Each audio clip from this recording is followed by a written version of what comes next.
Hi there! I am very excited to explore and learn English with all of you.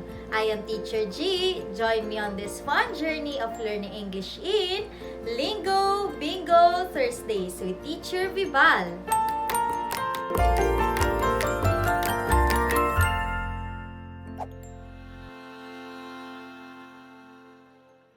Before we proceed, we will be answering these 3 questions.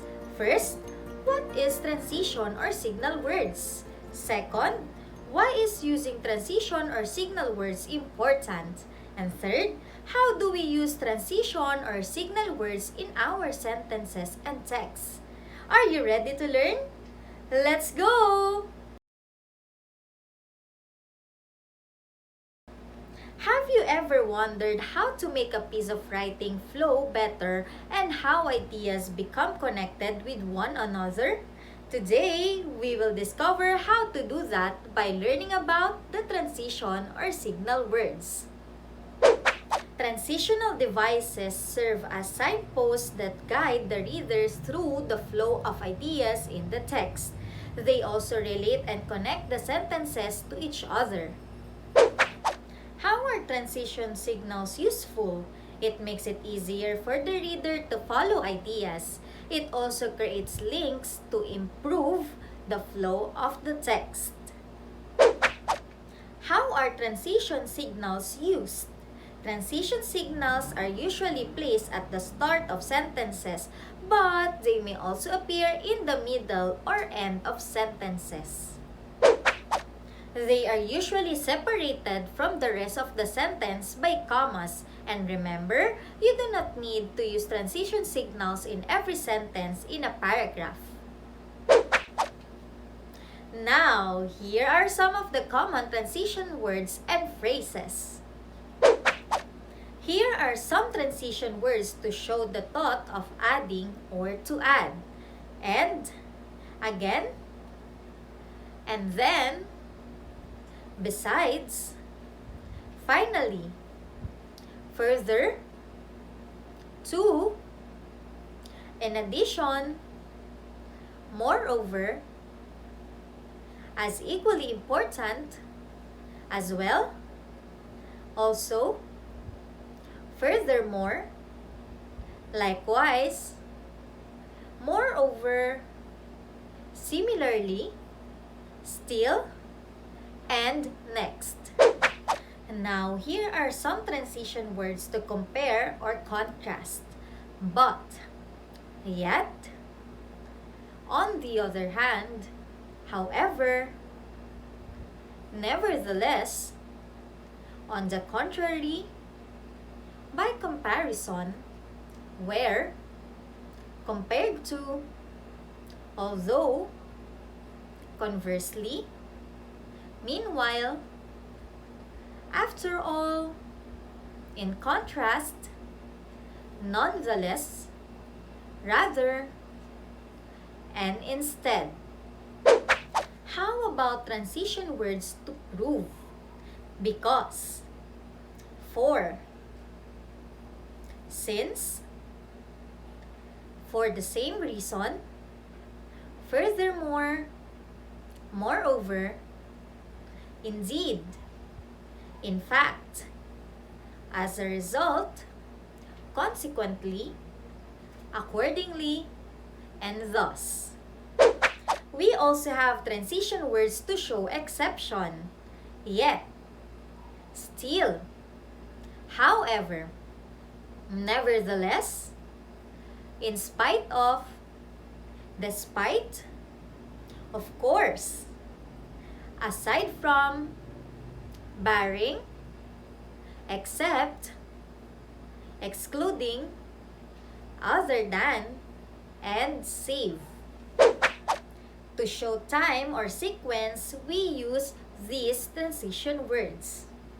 Immediately, thereafter, soon, finally, then, later, previously, formerly, first, second, third, fourth, etc. Next, First of all, to begin with, in turn, meanwhile, afterward, in conclusion, following, subsequently, previously, simultaneously, concurrently, after, before, consequently, hence. If you want to repeat or summarize, you use these transition words. As I have said, as I have noted, as I have shown, as a result, in brief, in short, finally, to summarize. Therefore, after all, in any case, in other words, once again, consequently. To emphasize, use the following: definitely, extremely, surprisingly, without a doubt, certainly, above all, chiefly, especially, and particularly. Here are some transition words to give an example. For example, for instance, to illustrate, in this situation, to demonstrate, in this case, in particular, namely, specifically, such as, including. Lastly, to generalize, use the following: as a rule, for the most part, generally speaking, and usually. Now, let's test what you've learned today. Try to identify the correct transitional or signal word to each sentence. Number 1. Jonas promised to love, honor, and blank obey his wife. Answer: also. We use also because it shows that we added another promise of Jonas to his wife. Number 2. Michael didn't have enough money to buy his mom flowers, blank, he wasn't old enough to get a job. Answer: because.